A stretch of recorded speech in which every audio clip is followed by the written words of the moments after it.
Do you think the Niners are being overrated Yeah. because of their schedule? We knew coming into the schedule was gonna be an easy schedule. It plays out that way. They're 9-4, and people are like, "Wait a second, wait a second, wait a second. Were we wrong about this team?"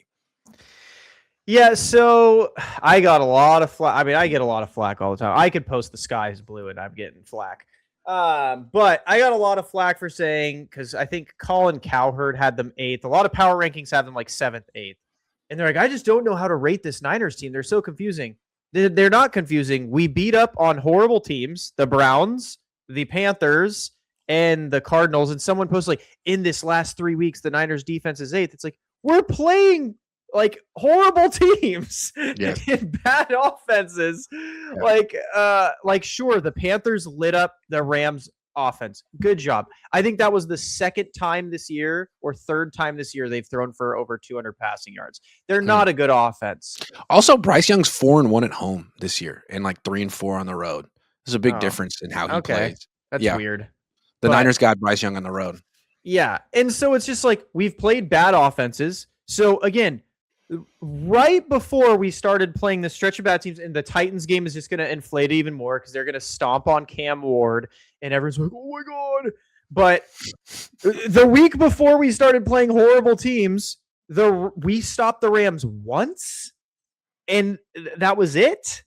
We kept being a score away, but we couldn't get ahead of them because we couldn't get a stop. Like our offense or our defense got slammed. And it was like, it wasn't that they couldn't necessarily cover Devontae Adams and Puka Nacua. It was like they couldn't touch Matthew Stafford, a statue, Yeah. and they couldn't cover any tight ends. Not one tight end. They couldn't do anything. They genuinely They couldn't do anything. stop anything. Yeah. And it's like, and that's the problem where I'm saying like, everyone, you got to be faithful. They're most likely a second round exit because I don't see an offense in the playoffs that they can do what they've been doing to the Panthers. Like people forget the Bucks tore our defense apart with Fred. That was the game he got hurt. But like they tore our defense apart. Yeah. And that was without Mike Evans or Godwin. And now they have them again. What would the Packers do against his defense? Oh my God. I guess we'll see what the Bears do. Caleb Williams is just so inaccurate that maybe the Niners beat them. But like Darnold, the second time around against a defense without Bosa and Warner might look phenomenal. Yeah. And we play the Colts, Phillip Rivers. Like, what if Phillip Rivers lights the Niners defense up? That would be embarrassing. Like, and that's what I'm saying. It's like there's not an offense in the playoffs. Like how people are like, well, there's no dominant team. Sure, but you can tell which teams like have the chance. Sure, it is the NFL. Anything can happen.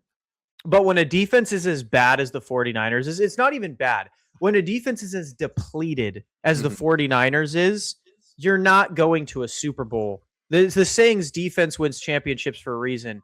This defense ain't when it isn't Super Bowl caliber. And we saw against the Rams in that last game, the defense was hopeless, but the offense was good. I mean, Mac Jones was that's arguably the best game a Niners quarterback has had all year. 33 of 39, 3 touchdowns, 1 pick against that defense. It's a really good performance, and yet it wasn't even close to good enough. It wasn't even close to good enough. And then they benched him as if he was the problem and that bringing in Brock Purdy would make the offense more explosive. It hasn't.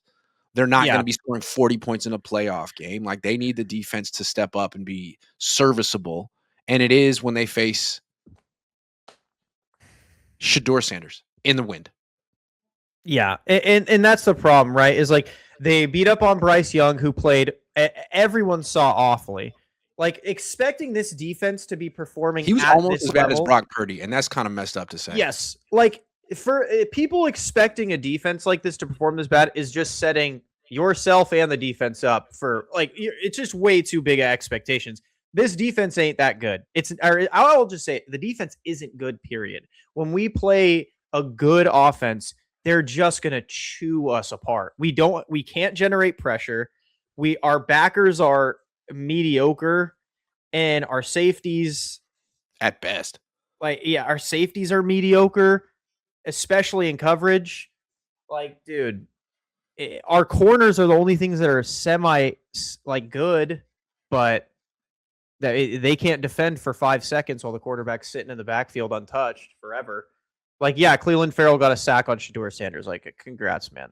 But It's going to be interesting to see what Cam Ward and Phillip Rivers do. Forget Caleb Williams and Sam Darnold. What do yeah, Cam Ward and Phillip Rivers? If you can't touch Phillip Rivers and he's been on the couch for 5 years and he lights you up, it's going to be very deflating. if Phillip lights this defense up, I'm coming back to everyone that said, Tyler, why do you think we can't stop anyone?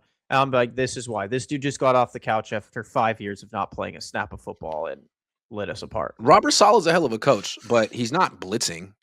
I mean, there's only so much he can do. What he's trying to do is sort of like disguise coverage Yeah. and tackle. Not give up big plays, and that didn't work against the Rams.